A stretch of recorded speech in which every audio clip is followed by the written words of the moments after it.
Today we will be studying about fluid kinematics, and we all know fluid kinematics is nothing but study of the motion of fluid without considering the forces involved in it. Let us see the methods used for calculating the motion of fluid. Basically, there are two categories or two approaches through which we can calculate the motion of fluid. First one is Lagrangian approach and second one is Eulerian approach. If we focus upon the Lagrangian approach, then we see that it is individually fluid particle which is being traced. That is, if we are taking within a flow, a particular fluid is fixed and it is traced throughout its path. The moment the fluid particle comes over here, we calculate the entire parameters like velocity, pressure, acceleration. Next moment, when the fluid particle moves to other place, we again calculate the velocity, pressure and density of that particular thing. Or you can say it is nothing but individual particles is being traced out together with the fluid parameters involved in it, and hence separate sheet is being prepared to calculate the summation of that, the motion of the fluid. Coming to Eulerian's approach, what Euler stated instead of calculating a single particle's measurement, that is its velocity, pressure or its density or any of the characteristics of the fluid particle, we can fix a location or location oriented program we can have, that is a control section we can fix, and within, let us suppose if this is section 1 and this is section 2, we can calculate all those parameters of all the fluids coming at section 1, and then after travelling at a section 2, we can again calculate all those parameters which are being required for calculating the motion of fluid, and their difference will be giving the value of those parameters. That is, Eulerian's gives a approach which is at a fixed location. There were two approaches, since we can see that Lagrangian was a particle based approach and Eulerian gave a approach which is location based. We can fix a location. Diagrammatically you can see that for the Eulerian's approach, there can be a location at certain this location. We calculate the parameter with respect to distance x, y, z in time delta t. Coming to Lagrangian approach, you can see that it is not bothered about the location, but that particular location is being traced by a single particle, what the actually single particle possess in this particular location. If we focus on the current workability of the approaches or calculation of motion of fluid, we will be able to see that Lagrangian approach in our general day to day life is very infeasible or impractical. So, all the calculation of fluid motions calculation are based on Euler's approach. Coming to the flow patterns which are being seen, they can be path line, streak line and streamline. Coming to the path line, it is nothing but a trajectory path of a single particle that is being traced from point 1 to point 2. Let us suppose consider a particle A which is shown in this figure, and there you can see after some time like delta t, after a time delta t, it reaches another point, let us suppose this is point B. Then the line which is joining these two positions is known as path line, that is the time after a time delta t, the particle A reaches from point A to B, and this particular line joining this location is known as nothing but path line. Coming to the second pattern of flow which we can see, it is streak line. Streak line is nothing but a location oriented. Path line, you can say a single element or a single particle is being traced out throughout its flow of motion, and that is in terms of path line. If we are coming to the streak line, then it is location oriented. We fix a location and then we see how many number of particle passes from that particular location.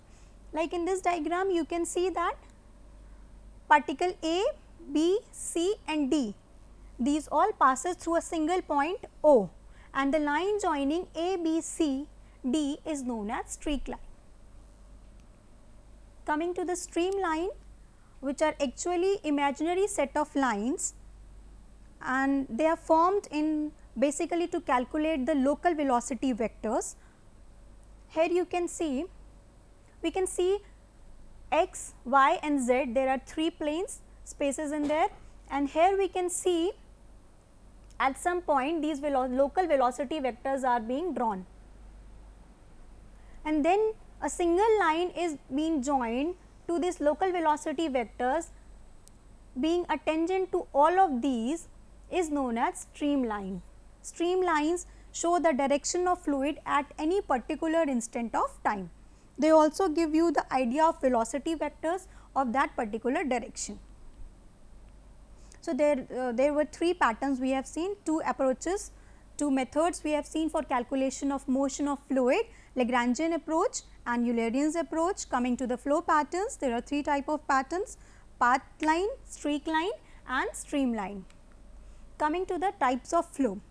So, they will be covering 6 types of flows, that is steady flow and unsteady flow, uniform and non-uniform flow, laminar and turbulent flow, compressible and incompressible flow, rotational and irrotational flow, one dimensional, 2 dimensional and 3 dimensional flow.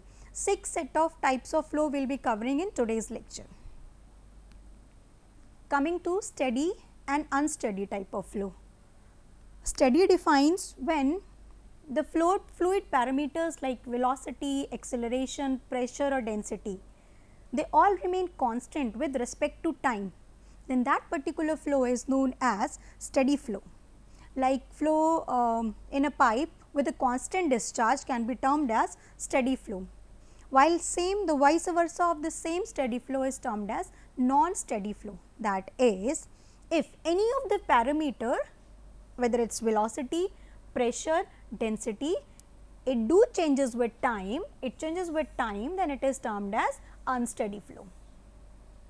For unsteady flow, the perfect example you can see that the flow of water in varying discharge when Q is not constant. When Q is not constant, then that particular flow will be known as unsteady flow. Coming to uniform and non-uniform flow. Uniformity basically depends upon the velocity remains constant with time in a particular space or particular length of the pipe, or you can say the flow in which velocity at a given time does not change with space is known as uniform flow. Coming to its vice versa, if the velocity with respect to time and space changes, then that particular flow will be known as non-uniform flow.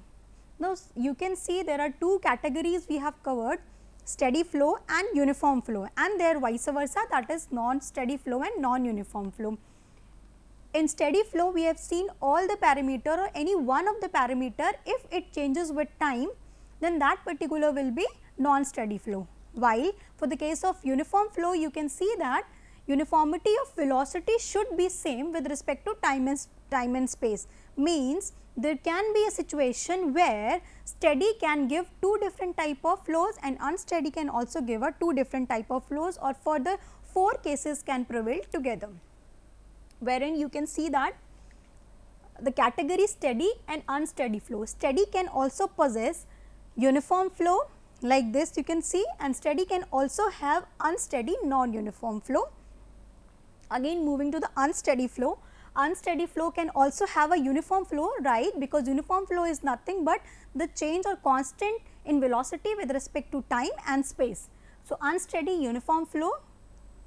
Next one, if the velocity changes with time and space, it comes to the category or case 4, that is unsteady non-uniform flow.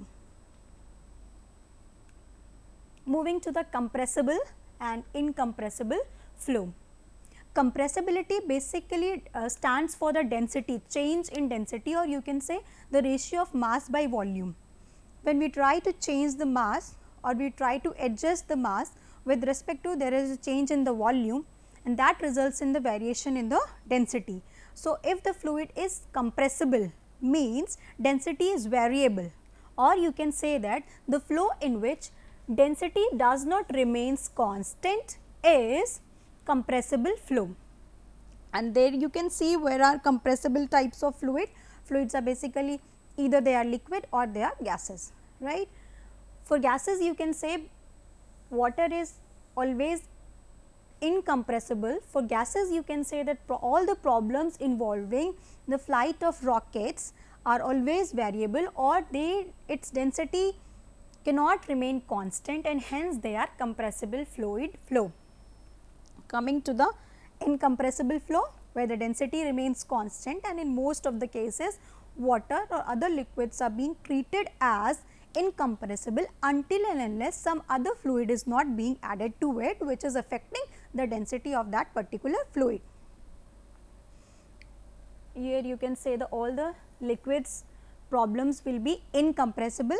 In general we are talking until and unless any one liquid do not harm or change the density of other liquid while mixing, and whereas in the gases they are always compressible, they can change. You can see this is incompressible flow, pressure at point 1 and pressure at point 2, this is compressible, where the compressible it will change, this particular mass by volume relationship changes to this one, where incompressible it remains constant. Coming to next one, rotational and irrotational flow. Rotational flow is the one in which the fluid travel a distance from a point A to point B with all its particles rotating about their own axis, or you can say that let us consider this is a cylinder and we are rotating this cylinder is having some fluid, and while we are rotating this cylinder, if the fluid inside is also rotating, then this particular flow type of flow will be known as rotational flow. While if we are rotating this cylinder and the fluid present inside it do not rotate, then that particular type of flow will known as irrotational flow, where you can see that fluid particles while flowing through the streamlines rotate about their own axis is known as rotational flow. While in other, if you see that particular flow is rotating, then it is rotational flow, and same in the same situation if you see that the fluid present inside don't rotate or does not rotate, it is known as irrotational flow. And in real fluid, real type of fluids, as we know there are real fluid, ideal fluid, then Newtonian fluid and non-Newtonian fluid. Then a notable thing is that no real flow is irrotational, none of the real flow is irrotational. We will see another example with diagrammatic representation. This is a set of flow, you can say this is velocity distribution of fluid flowing in this direction. Here we have considered two fluid particles, fluid particle 1 and fluid particle 2. Fluid particle 1 reaches from point this to final point this without rotating on its own axis. After covering certain distance, it is again in a similar about its own axis, it is not rotating a point B and point C. Even after reaching to the final point, that single fluid particle is not rotating about its own axis, and hence this type of flow is known as irrotational flow. That is, there is no change in velocity component with respect to the distance travel in either of the sides.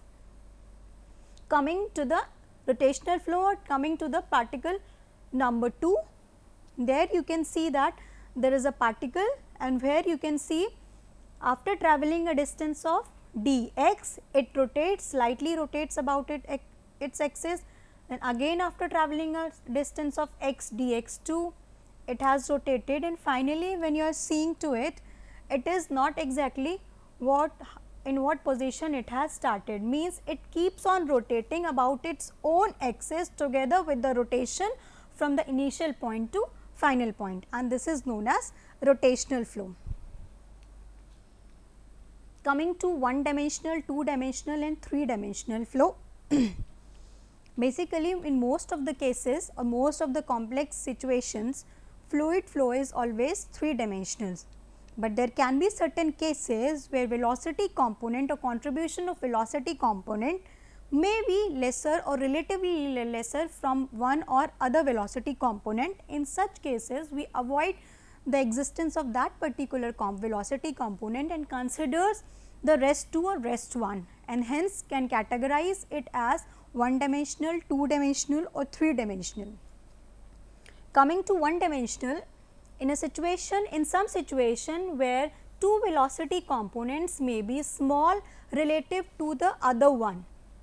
Here you can see that velocity, there are three velocity components, x, y, z direction. X will be u, y will be v component, and in z direction it is w. When we are seeing v and w, the value of v and w, that is the velocity components in y axis and velocity component in z axis, is negligible or lesser in amount with respect to the velocity component in x axis. So, in such cases other two velocity components are neglected, and hence that particular type of flow can be considered as one dimensional flow, keeping that u is a function of x distance, that is horizontal distance covered in x direction.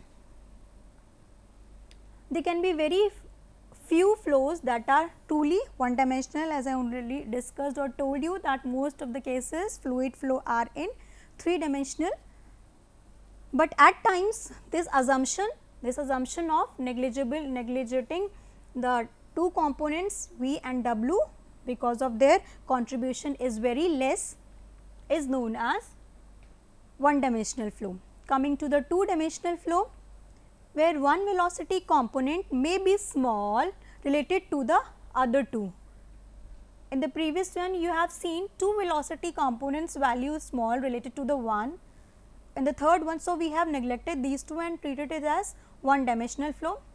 Coming to the next category, here we can see that one particular velocity component is smaller with respect to the velocity component in x direction and y direction. Here you can see that velocity component is a function of x and y, and again velocity component in y direction is a function of x and y with certain value. These values exist and relatively w component do not contribute as much as v and w do. So, we are neglecting this velocity component, treating this type of flow as two dimensional flow. Coming to the three dimensional flow, 3D flow.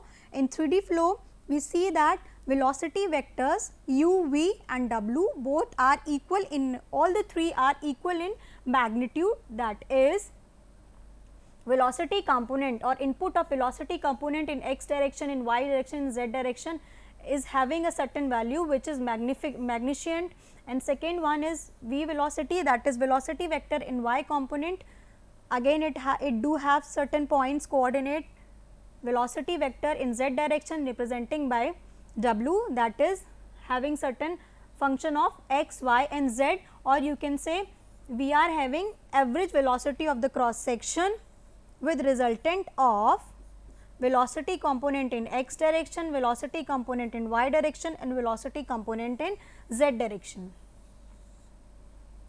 Resultant velocity, or you can say u, v, w, all these three components are equal in magnitude and cannot be neglected because their contribution is equal, and hence an average velocity can be found out with the help of these three components, and this situation is known as flow in 3D. Coming to the flow measurements based on the dimensionless number, till now we have covered 6 types of flow, in which we have covered steady flow, unsteady flow, uniform, then we have covered one dimensional, two dimensional, three dimensional, rotational or irrotational, and compressible and incompressible. Now, there are few categories of types of flow which are dependent on dimensionless number. So, before considering the categories of dimension based on dimensionless number, let us know or go through about dimensionless numbers. What are the dimensionless number? Right now, we will be going in brief about dimensionless number, because in unit 5 we will be covering the dimensionless number in detail. So, as of now you can say that dimensionless number is nothing but the ratio of all the forces which are involved in the motion of a fluid, may be gravitational force, may be pressure force, may be viscous force, may be elastic force, and so on.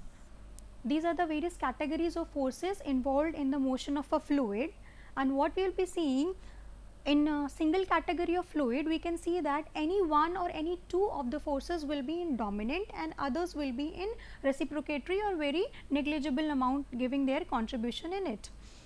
We have categorized the ratio of these forces. Let us suppose if the ratio of gravitational and pressure force is there, we have a set of dimensionless number with Reynolds number, let us suppose.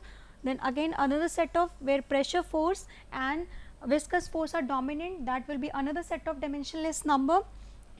Viscous force and elastic force, that will be another set of dimensionless number.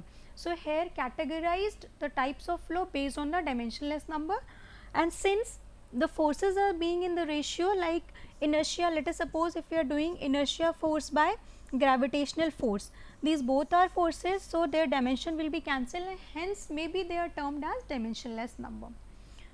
So, the major categories of types of flow from will be laminar, transition and turbulent flow, critical, subcritical, supercritical flow, subsonic, sonic and supersonic flow. Moving to the first one, what is laminar and turbulent flow, that too based on dimensionless number. Visualizing the laminar flow, you can see that whenever there is a flow and that is forming within a lamina, that is all the fluid particles having same velocity possess into a single lamina, and the velocity with lesser amount will be having a different lamina. When the flow is in laminar, you can see in the diagram it is given the flow is in laminar or single layer by layer. In this you can say maybe the velocity will be very low or maybe the cross sectional area of flow will be very wide. In such cases the flow is about to be a laminar flow. Now, in another flow you can see that where the particle, fluid particle or waves or tides of the flow cross each other, those are termed into turbulent flow, and you can visualize generally non-restricted flow is always a turbulent flow. This was about the general visualization about flow, laminar and turbulent, and there can be a set of role where you can see laminar and turbulent, where a one state is there that laminar force is being changed into turbulent layer. And live example is what, if you are seeing a canal is flowing or you can see a tank where water pipe is applied to its end, and there you can see the moment or the layer or the amount, or there will be a certain depth where you can see the pressure inserted and there can be a huge turbulency can be seen, but at the bottom where is no disturbance of pressure or the gravitational force, there can be a settling layers and there must be a layer, and that is particular termed as laminar flow. This was about the visibility. Now, question comes how we are going to determine whether the flow is laminar or turbulent, because in most of the cases you will be able to see that the flow is turbulent only.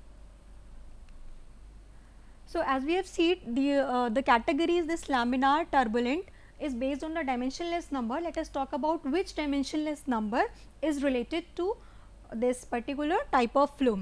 There is Reynolds number, where is nothing but ratio of inertial force by viscous force involved in that particular type of flow. The ratio of inertial force, that is, first of all we have very clear idea the flow is having inertial flow and viscous flow as a dominant type of forces involved in it, and their ratio is termed as Reynolds number. So, Reynolds number will be having, after calculating this inertial force and viscous force, we are getting it as this will be the diameter of the pipe, velocity and density of the fluid we are using together with the viscosity of the fluid containing in that particular section. So, here you can see if the Reynolds number, the value of Reynolds number after applying the diameter, velocity, density and viscosity, the value is up to 4000, that is 0 to 2000, then that particular type of category you can summarize it as laminar flow. And if this value raises to 4000 or more than 4000, then that considered it as turbulent flow. And in case the value lies between 2000 to 4000, that is, it is neither laminar nor turbulent, and that situation is termed as transition flow, or you can say the type of flow is getting transmitted from laminar to turbulent one. Coming to the critical, subcritical and supercritical flow. Critical flow is the flow in which occurs at critical depth, and critical depth is nothing but whenever there is a possible case of discharge from one end to other end, that minimum depth is known as critical depth, and depth and the flow occurring at that particular depth is termed as critical flow. Below that critical flow, supercritical, critical means minimum, there will be a minimum depth you can say, and it will be a critical flow. Super minimum means super minimum, again a value lesser than this minimum means it will be below. So, flow occurring below the critical depth will be termed as supercritical, while the flow at normal or above critical depth is known as critical flow. This was about the visualization, but how we are going to determine whether the depth is critical or not, and how we will be able to find out. This is related to nothing but Froude's number, another dimensionless number, which is nothing but inertial force by gravitational force. Here you can see Froude's number is nothing but inertial force by gravitational force occurred in that particular section of flow, in which you can see it is nothing but V under root of GD, where D in case of hydraulic, in case of open channel it is hydraulic depth, else you can take it as diameter, and if the value of this Froude's number is equivalent to 1, then that particular depth is critical depth, and flow occurring at that particular depth is known as critical flow. Or in short, you can visualize, if Froude's number is less, then the flow is critical. If Froude number is more than 1, then it is supercritical, and if it is less than 1, then it is subcritical flow. Coming to next or the last category based on the dimensionless number, it is nothing but Mach number related to the Mach number, sonic, subsonic and supersonic. You can see sonic means when the Mach number is 1, or you can say when the ratio between the local velocity and sonic velocity, here V is representing the local velocity of the pipe flow and C is representing the sonic velocity. Then when the Mach number is 1, then that particular will be sonic, supersonic will be when Mach number is greater than 1, subsonic will be when the Mach number is less than 1, and hypersonic when the value will be greater than 6 or 5. Both categories are considered in that. The similar values there. Mach number is another dimensionless number, which is nothing but I have already covered local velocity by sonic velocity, and hence we can categorize the type of flow we are dealing with. Summarizing all of these, we can see that today we have covered the approaches of calculating motion of fluid, that is Lagrangian and Eulerian approach, then flow patterns, path line, streak line and streamline, types of fluid flow on the locally based, and types of fluid flow based on the dimensionless number. In our next lecture, we will be covering continuity equation in its various forms. Thank you.